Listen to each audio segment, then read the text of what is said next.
మనం మనం బరంపురం అంటూ ఎప్పుడూ నవ్వుకుంటూ హాయిగా మాట్లాడుకునే అంకుల్ అండ్ అబ్బాయి ఉన్నట్టుండి శత్రువులైపోయారా? అంతేనా? మాటలతో మంటలు పుట్టించేస్తున్నారు. ఇప్పుడు పార్టీలో వేరైనా పార్టీలు ఇన్నాళ్ళు వ్యక్తిగత సంబంధాలను బాగానే నేర్పిన ఇద్దరు నేతలు ఇప్పుడు పోట్ల గిత్తలా మారిపోయారు. ఇంతకీ ఎవరా ఇద్దరు? ఏంటి వాళ్ళ మధ్య జరుగుతున్న వ్యవహారం? నిజామాబాద్ ఎంపీ ధర్మపురి అరవింద్, బోధన్ ఎమ్మెల్యే మాజీ మంత్రి సుదర్శన్ రెడ్డి మధ్య మాటల యుద్ధంతో హాట్ గా మారుతున్నాయి లోకల్ పాలిటిక్స్. బీజేపీ ఎంపీగా రెండోసారి గెలిచిన అరవింద్ కాంగ్రెస్ ఎమ్మెల్యేని టార్గెట్ చేశారని చెప్పుకుంటున్నాయి స్థానిక రాజకీయ వర్గాలు.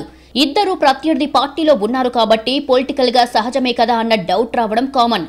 కానీ అసలు ట్విస్ట్ అక్కడే ఉందంటున్నారు.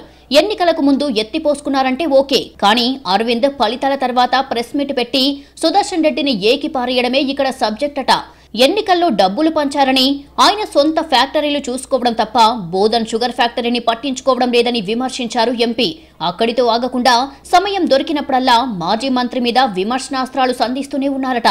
ఎన్నికల ముందు చేయాల్సిన ఆరోపణలు, విమర్శలు ఫలితం వచ్చాకనే ఎందుకు చేస్తున్నారని ఆరా తీస్తున్న కొందరికి కొత్త విషయాలు బోధపడుతున్నట్టుగా తెలుస్తోంది.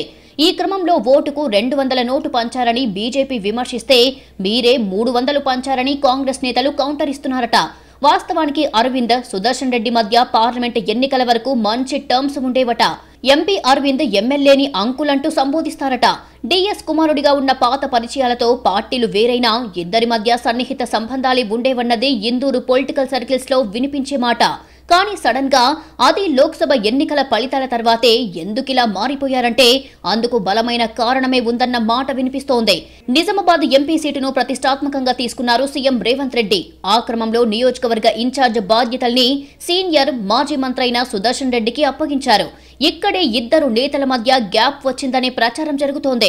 కాంగ్రెస్ దిగ్గజ నేతగా ముద్ర ఉన్న సుదర్శన్ రెడ్డి ఆయా సెగ్మెంట్లలో నేతలను ఎన్నికల టైంలో పరుగులు పెట్టించారట. అందరితో సమన్వయం చేసుకోవడంతో పాటు తాను ప్రాతినిధ్యం వహిస్తున్న బోధన్ సెగ్మెంట్లో కాంగ్రెస్ అభ్యర్థికి భారీగా ఆధిక్యం సాధించడంలో సక్సెస్ అయ్యారు. సన్నిహితంగా ఉండే ఇద్దరి మధ్య తేడా కొట్టడానికి ఇదే కారణమన్నది స్థానిక పరిశీలకుల మాట. పైగా కేబినెట్ విస్తరణలో సుదర్శన్ రెడ్డి బెర్త్ ఆశిస్తున్నారని, అందుకే కష్టపడి పనిచేసి తనని తాను నిరూపించుకునే ప్రయత్నం చేసినట్టు చెబుతున్నారు. ఆయన పొలిటికల్ టార్గెట్ కోసం ఆయన పనిచేస్తే అంకుల్ తనకు ఊపిరి సలపనివ్వలేదని ఫీల్ అయిన అరవింద్ డైరెక్ట్ అటాక్ మొదలు పెట్టారు అన్నది స్థానికంగా వినిపిస్తున్న మాట.